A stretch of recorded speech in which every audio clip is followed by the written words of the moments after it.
Olá, queridos, graça e paz, sejam bem-vindos à Conferência Conectados, e é uma honra para mim estar aqui mais uma vez ministrando para todos vocês, e eu quero começar essa ministração mandando um grande abraço para o meu filho Adriel, que hoje está completando 17 anos de idade. Parabéns, meu filho, que Deus te abençoe e faça grandes coisas através da sua vida nessa geração. Te amo muito, tenho muito orgulho de você. Vamos lá, queridos. Nós vamos estar ministrando sobre o tema Novo Tempo. Bom, muitos já têm falado sobre isso, não é? É muito interessante falar sobre esse tema, porque muitas vezes nós oramos pedindo para que Deus nos dê algo novo. Mas nós nos encontramos agora numa situação onde o novo não é mais uma opção. Nós somos forçados a fazer coisas novas. Nós somos forçados a nos adaptar à situação que o mundo se encontra, de pandemia, ou enfim, ou a gente faz as coisas de um jeito diferente, ou a gente deixa de existir como igreja. Então, nunca foi tão real falar sobre coisas novas como agora. Mas eu quero aqui já mergulhar com você aqui no texto bíblico, Isaías 43, versículo 18 e 19. Vou ler para você, está escrito: esqueçam o que se foi, não vivam no passado. Vejam, estou fazendo uma coisa nova, ela já está surgindo. Vocês não percebem? Até no deserto vou abrir um caminho e riachos no ermo. Bom, essa é a palavra do Senhor através do profeta Isaías, mas ela nunca foi tão atual quanto para nós agora. Esqueçam do passado. Não vivam mais no passado. Vocês não estão vendo que eu estou fazendo uma coisa nova? Está surgindo, está aparecendo. Até no deserto eu vou abrir caminhos, vou abrir riachos no ermo. Essa é a palavra de Deus, é Deus falando. Então eu quero dividir esse texto em 3 partes e falar sobre essas 3 expressões desse texto. A primeira delas é não vivam no passado. A segunda delas é essa: vocês não percebem que está surgindo algo novo? E a terceira que eu quero trabalhar é quando Deus fala que até no deserto Ele vai abrir caminhos e riachos no ermo. Então vamos lá. Tópico 1. Não vivam no passado. Esse é o nosso tópico 1. Eu quero começar te dizendo o seguinte: eu não sei o que está acontecendo no mundo, mas eu sei que Deus não está parado. Que loucura é essa que está acontecendo no mundo? A igreja ora, parece que nada acontece. Você não está com esse sentimento como eu? Aliás, parece que quanto mais a gente ora, parece que piora. Se você ainda não parou e perguntou para Deus que loucura é essa, então acho que você é mais espiritual do que eu. Porque eu já parei e perguntei muitas vezes. Sabe qual a sensação que eu tenho? Lembra lá do livro de Jó? Quando Jó começa a passar por todas as coisas que ele passou, todo mundo achou que tinha uma explicação. Cada hora aparecia uma pessoa diferente, dizendo para Jó qual era o problema dele. E essas pessoas vinham de lá, de cá e davam diagnósticos do que estava acontecendo. Só que no final das contas, estava todo mundo errado. E sabe por que eles estavam errados? Porque ninguém sabia na face da terra o que tinha acontecido na dimensão espiritual. Ninguém sabia da conversa que havia acontecido entre Deus e o diabo antes de tudo acontecer. E que Deus tinha dado uma autorização para que o diabo causasse um dano até um certo ponto na vida de Jó. Então, todo o diagnóstico naquela época foi errado, porque ninguém sabia o que tinha acontecido na dimensão espiritual. Deixa eu te dizer qual é o meu diagnóstico dessa pandemia. Ninguém sabe o diagnóstico. Levanta um profeta aqui e diz que a igreja tem que se arrepender. Ok. Todo mundo vai, nós movimentamos, nós nos arrependemos. Levanta outro ali e diz: não, nós temos que fazer guerra espiritual, nós temos que batalhar. Então toda a igreja se mobiliza, nós vamos fazer guerra, ok. Do mesmo jeito. Aí vem outro e diz: não, a solução não é essa, nós vamos vencer através da adoração, vamos criar um movimento de adoração. Então vamos criar um movimento de adoração, e todo mundo entra em adoração. E no final, parece que está pior do que começou. Não é verdade? Agora, não me entenda mal, escute. Eu não estou minimizando nenhum ministério, nenhum profeta, e também não acho que a igreja não deveria fazer essas coisas. Eu acho que a igreja tem que fazer. A igreja tem que se arrepender. A igreja tem que fazer guerra sim. A igreja tem que orar sim. Tem que adorar sim. Tem que fazer tudo isso. É nossa função como igreja fazer tudo isso. Mas a minha percepção, que também pode estar errada, eu sei disso, é que hoje houve alguma autorização no reino espiritual, na dimensão espiritual, para que um espírito causasse dano na terra, e isso não vai terminar enquanto Deus não disser basta. E nós temos orado por isso, e nós vamos continuar orando, nós vamos continuar arrependendo, guerreando, mas isso vai acabar quando Deus disser basta. Eu creio nisso. Nós vamos parar de orar por causa disso? De jeito nenhum. É aí que nós vamos orar mesmo. Para dizer a verdade, eu nem sei se eu estou certo na minha teoria. É uma percepção que eu tenho. Mas, ok, por que eu estou te falando tudo isso? Se o meu tema é o tempo novo. Porque apesar de tudo, Deus está no controle. Eu tenho certeza. E Deus está dizendo para nós, como igreja, escute. Eu não estou satisfeito com a igreja que vive no passado. Eu não estou satisfeito com a igreja do passado. Uma igreja que vive falando de avivamento, mas não conhece o avivamento. Uma igreja que está confinada dentro de 4 paredes. E os crentes não têm relevância, não têm impacto na sociedade. E para te dizer a verdade, eu nem sei te dizer se essa pandemia é de Deus, é um juízo de Deus ou é um ataque do diabo. Não sei te dizer.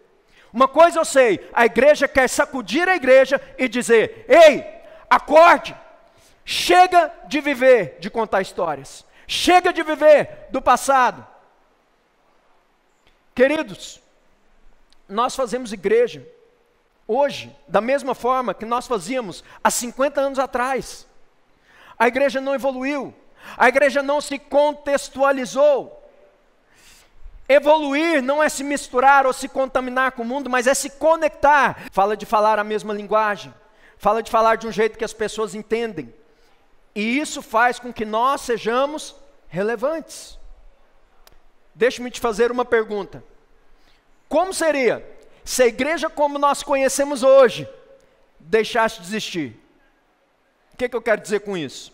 Os grandes prédios, reunindo muitas pessoas, milhares às vezes, movimentando dinheiro, enfim, tudo que nós fazemos hoje. E se isso deixasse de existir, a igreja fosse forçada a ser como ela era na época da igreja primitiva?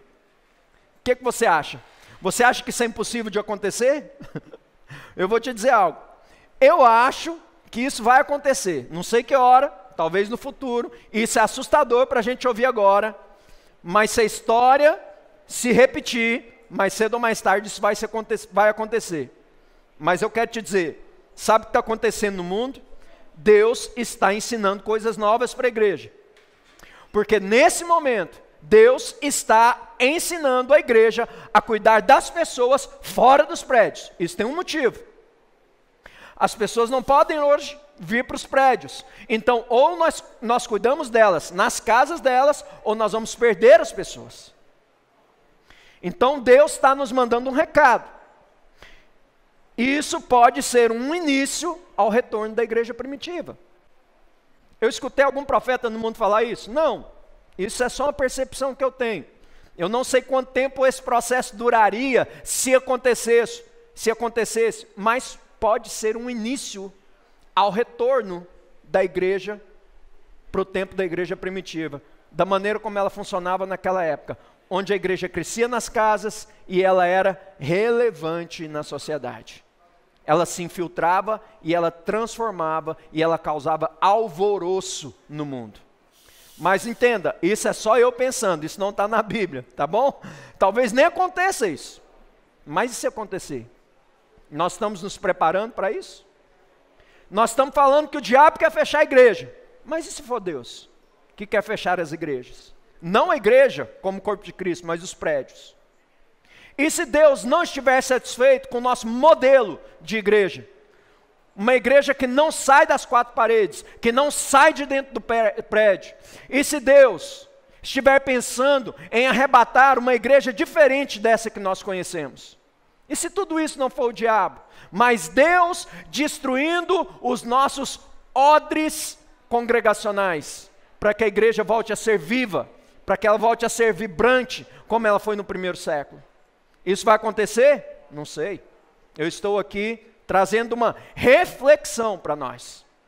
O que eu quero te dizer com isso é que de tudo isso eu tenho uma convicção no meu coração. Deus não quer uma igreja parada, estagnada, uma igreja como nós aprendemos a fazer, onde nós crescemos dentro de quatro paredes. Essa não é a igreja que foi idealizada por Jesus. Então acho que esse é o primeiro recado de Deus. Não vivam no passado. Chega dessa igreja do passado. Por quê? Tópico 2. Porque vocês não percebem que algo novo está surgindo? Bom, como eu disse, acho que eu não sei, ninguém sabe o que está acontecendo no mundo hoje. Que loucura é essa? Nós não sabemos o que está acontecendo na dimensão espiritual ao certo. Eu acho que não há profeta na face da terra que ainda discerniu isso. Acredito que essa seja uma daquelas coisas que nós só vamos entender depois que passar. É o que eu acredito. Mas, com certeza, algo novo está surgindo. Deus não está apenas permitindo que algo aconteça no mundo. Deus está provocando a igreja. Deus está causando uma mudança na igreja. O problema é que a gente acha que tudo é o diabo e a gente demora demais para entender. Isso até me faz me lembrar de um texto que tem em Hebreus, capítulo 5, onde o autor diz: vocês já deveriam ser mestres a essa altura, mas vocês não são, porque vocês demoram demais para entender as coisas. Acho que esse é um dos problemas da igreja contemporânea. Talvez seja o nosso problema. Nós somos lentos para perceber. Nós somos lentos para entender o que Deus está falando. Que Deus está nos provocando, nos empurrando. Eu não sei se esse é o início do fim da igreja como nós conhecemos, mas eu sei que o cristianismo que nós vivemos hoje, dentro de quatro paredes, não serve para o mundo. Ele não alcança as pessoas. A igreja estagnou, não se contextualizou. E o que está acontecendo? A pandemia, ela está forçando a igreja a sair, a se comunicar de uma forma diferente, a tomar uma atitude, conhecendo o mundo online, fazendo mais ação social, saindo dos prédios. Mas, queridos, nós precisamos melhorar a nossa conexão com o mundo de hoje, para sermos mais relevantes. Isso é uma coisa preocupante. Nós temos a resposta para o mundo? Temos. Nós conhecemos o caminho, a verdade e a vida. Mas nós perdemos a conexão. Nós deixamos de ser eficientes para fazer com que essa mensagem chegue ao coração das pessoas. Mas Deus está nos forçando a algo novo. Há algo novo de Deus para nós. E a pergunta de Deus para nós é: vocês não percebem? Vocês não percebem que eu os estou empurrando? Vocês não percebem que eu estou querendo sacudir, chacoalhar a igreja? E aí eu entro no ponto 3, onde Deus diz: até no deserto eu vou abrir caminho. Eu vou abrir riachos no ermo. Sabe o que eu entendo por isso? Deus vai agir de forma inesperada. O último avivamento que vai vir, talvez ele não venha como nós estamos esperando. Talvez Deus não faça as coisas do nosso jeito. Deus vai fazer as coisas do jeito dele, não do jeito que nós queremos, que nós estamos pensando que deve acontecer. Deus vai fazer, escute, Deus vai fazer o que for necessário para preparar uma igreja para os últimos dias. Quando a gente fala de último avivamento, eu não sei o que você pensa. Eu tenho alguns pensamentos na minha cabeça sobre isso. Eu sei, por exemplo, que essa igreja não vai ser estática, não vai ser parada, não vai ser passiva, não vai ser desconectada. Ela vai ser ativa, vibrante, atuante na sociedade, conectada com as pessoas. Ela vai se preocupar mais com transformação de pessoas do que com reuniões em prédios. Sabe qual vai ser o crente do último avivamento? Ele não vai ser o crente do púlpito. Ele vai ser o crente que vive uma vida missionária em todos os lugares. O foco do último avivamento na terra não será encher prédios de gente, mas vai ser encher o mundo de crente. Crentes vivendo em missão, pessoas comuns, sem cursos de teologia, leigos, mas que vão deixar Deus usar os seus dons, seus conhecimentos, a sua profissão, as suas expertises, como ferramentas para construir pontes, pontos de conexão, para conquistar o coração do perdido. Esse vai ser o crente do último avivamento. E mais, dizem que o último avivamento vai vir do Brasil. Você acredita nisso? Quero te dizer, eu não. Eu não sei quem profetizou isso, mas eu não acho que vai ser assim. Eu acho que o último avivamento não vai ter um epicentro, que vai começar num lugarzinho e vai se espalhar. Deus está nos alertando, não olha para o passado, não olha para trás. O último avivamento não vai ser como os outros, que começou num pontinho e se espalhou. Não, escuta, o último avivamento, Joel diz, vai ser derramamento sobre toda a carne, vai ser no mundo todo, ao mesmo tempo, um vinho novo sendo derramado sobre toda a terra, um avivamento vindo de todos os lugares, para todos os lugares. Vai começar no Brasil? Não, vai começar no mundo inteiro, vai vir de todos os lugares. Joel capítulo 2, o Espírito de Deus vai ser derramado sobre toda a carne e haverá salvação em massa. Deixa eu te dizer mais, o último avivamento não vai ser aquele avivamento que talvez a gente está esperando, gente rolando no chão, mistérios acontecendo, cultos do sapatinho de fogo, e depois as pessoas saem na segunda-feira e continuam vivendo uma vida como se nada daquilo tivesse acontecido no domingo. Não, o grande avivamento, ele será missionário. O foco não vai estar em experiências sobrenaturais, mas vai estar em pessoas manifestando o poder de Deus, fora das quatro paredes, porque lá é o campo do milagre. Deixa-me dizer por que eu estou te dizendo tudo isso. Porque eu creio que esse avivamento está começando. Escute isso. Deus está preparando a sua igreja para esse tempo. E eu creio, no meu coração, que esse é o último chamado de Deus para nós, na igreja e para a terra. O último avivamento está começando. Eu creio, eu não sei, Deus sabe, não posso dizer com certeza. Muitas pessoas na história e no passado já disseram isso, que tinham certeza e erraram. Mas eu tenho esse sentimento. Não sei se você tem o mesmo sentimento, mas eu sei que Deus se cansou da igreja do passado. Deus não quer a igreja lutando para encher prédios. Deus quer a igreja lutando para transformar o mundo. Deus quer levantar toda a igreja, não apenas alguns.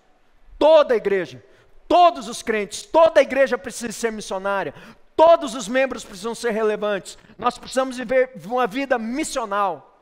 Essa é a nova igreja, esse é o novo. A nova igreja vai estar em todos os lugares, ela vai estar nos hospitais, nas empresas, nas fazendas, na política, na farmácia, no supermercado, na feira, em todos os lugares. A igreja vai estar infiltrada em todas as áreas da sociedade. E olha, eu sei que eu falei muita coisa aqui que eu nem sei se vai acontecer, mas eu sei que a igreja dos últimos dias estará em cada lugar onde houver um filho de Deus. Eu tenho uma convicção de que Deus vai usar pessoas em todas as áreas, e essas pessoas vão gerar impacto na vida das pessoas que estão ao seu redor, trazendo salvação na vida dessas pessoas. Essa vai ser a igreja da última hora. Essa será, acima de tudo, uma igreja serva, como disse a apóstola Noemi. Os crentes vão aprender a usar o que Deus deu para eles, para servir pessoas, para construir conexões e compartilhar a sua fé. Essa é a igreja. Essa é a igreja. É a igreja que Deus quer e vai ser a igreja da última hora. Talvez não seja a igreja de grandes pastores, de grandes pregadores, mas a igreja das pessoas comuns. Do evangelismo que o bispo Adalberto falou, da relevância que o André falou. E olha, Deus vai usar pessoas comuns. Você lembra da serva de Naamã? Naamã, o general do Império Sírio. Lembra, ele foi curado de lepra. Agora, a esposa de Naamã tinha essa menina, uma escrava capturada, uma menina que tinha perdido tudo por causa das tropas de Naamã. Tinha perdido a sua família, a sua liberdade, e ela tinha todos os motivos para odiar Naamã. Ela tinha todos os motivos para ver Naamã morto. Mas quando essa menina vê uma oportunidade de ser bênção e de servir Naamã, ela entra em cena e faz o improvável. E quando Naamã fica com lepra, ela procura o general e diz: olha, tem um profeta em Israel que pode te curar. E diz para ela sobre Eliseu. E a partir daí, Naamã visita o Eliseu e você conhece o resto da história, ele é curado. Então veja, por trás dessa história tão famosa na cura de Naamã, houve uma menina que teve um papel fundamental. O que eu quero te chamar a atenção?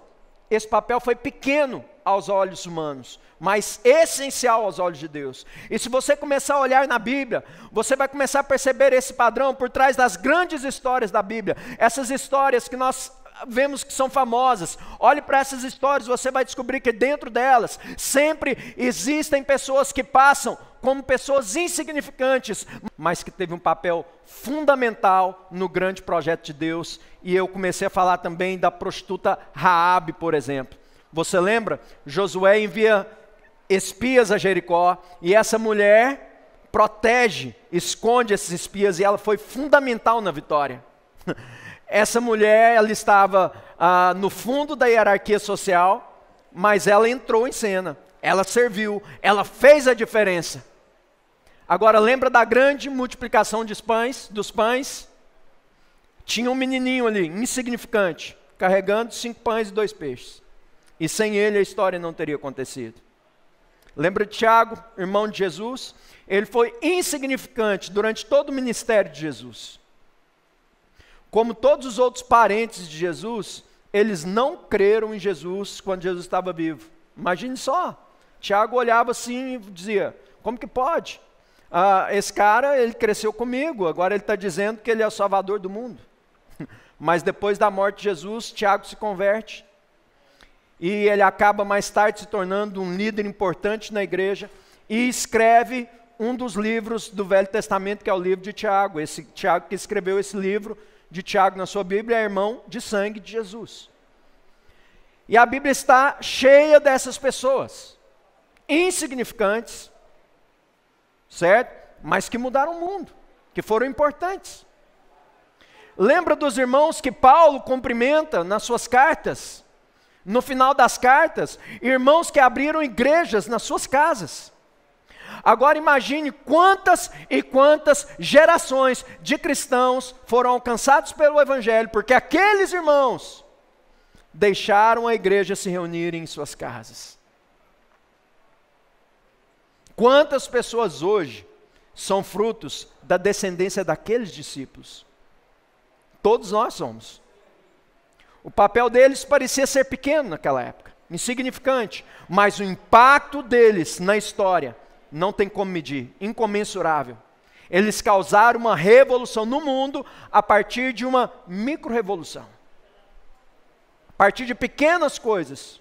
Então a igreja que Deus levanta é assim, uma igreja de servos, que causa micro-revoluções, que vão se somar e vão gerar uma onda de salvação no mundo. Esse é o novo. Eu acredito que esse é o avivamento da hora. Isso que eu vejo que está chegando. Nós vamos ver a manifestação da glória de Deus, do poder de Deus. Vamos ver. Mas deixa eu te dizer onde? Lá fora, no campo do milagre.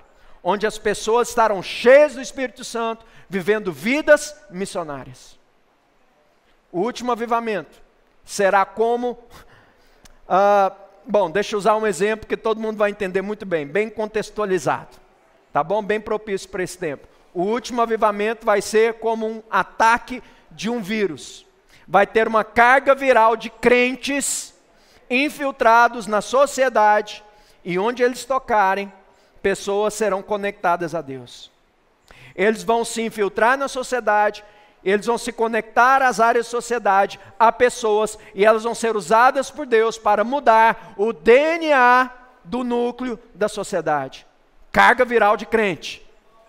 trazendo salvação, trazendo cura, trazendo libertação, implantando o reino de Deus na terra. Será uma explosão de micro-revoluções que vai atingir o mundo inteiro e vai causar uma macro-revolução. Um mover de Deus, um vinho novo em todo o mundo, um mover em massa, gerando salvação, causada por crentes comuns, por pessoas, talvez insignificantes. Insignificantes para muitos, mas não aos olhos de Deus. Eu quero concluir dizendo algo para você que está me ouvindo. Quando Deus te formou no ventre da sua mãe, o plano dele não foi para você ser salvo e ficar assistindo culto de domingo. Quando Deus estava desenhando o projeto da sua vida, Ele pensou em todas as coisas. E Ele depositou em você os dons, as habilidades, os conhecimentos, os recursos, tudo o que você precisa para cumprir o propósito de Deus, onde quer que você esteja. Você não precisa ter um púlpito na igreja. O seu campo missionário é a sua profissão. O seu lugar de trabalho é um campo missionário. A sua família é um campo missionário. A sua faculdade é um campo missionário. E você é o missionário que Deus enviou para esse campo. Eu não sei qual é o plano de Deus na sua vida, não sei o tamanho dele. Mas eu sei que ele tem a ver com os dons que ele colocou na sua vida, com o conhecimento que ele te deu, ou que ele te permitiu que você adquirisse. Escute, muitos olham para si mesmos e pensam, eu não tenho nada de especial. Eu não me destaquei em nada, então eu não acho que eu posso fazer nada importante na terra. Se você pensa assim, eu quero falar com você agora. Porque o fato de nós sermos pequenos não significa que não somos importantes. Porque Deus vai te usar do jeito que você é. Deus não está à procura de pessoas mais fortes, mais inteligentes, mais famosas, para fazer grandes coisas. Como eu disse para vocês, a Bíblia conta a história de muitas pessoas comuns e insignificantes, que mudaram o rumo da história, porque elas entenderam que poderiam ser usadas por Deus na dimensão micro, fazendo coisas pequenas, mas coisas essenciais, disponibilizando as suas vidas para servir quando tem a oportunidade. Essas pessoas, apesar de falhas, debilidades, limitações, principalmente apesar da sua insignificância, diante do contexto, elas creram que poderiam ser usadas por Deus de uma maneira especial. E você vai ser usado por Deus de maneira especial. Você, na sua pequenez, há na sua pequenez algo singular e divino, que Deus vai usar para gerar uma revolução. Então Deus vai usar você. Não importa o tamanho da revolução. Certo? Se é grande ou pequena, não importa. Seja ela grande ou pequena, muitas vidas serão tocadas e transformadas pela sua vida, quando você disser sim para Deus. Lembre-se disso. Você é especial. Você é diferente. E você precisa usar o que Deus te deu para gerar a sua micro-revolução. Essa revolução está apenas a uma decisão de distância de você. Uma decisão de distância. Deus abençoe a sua vida.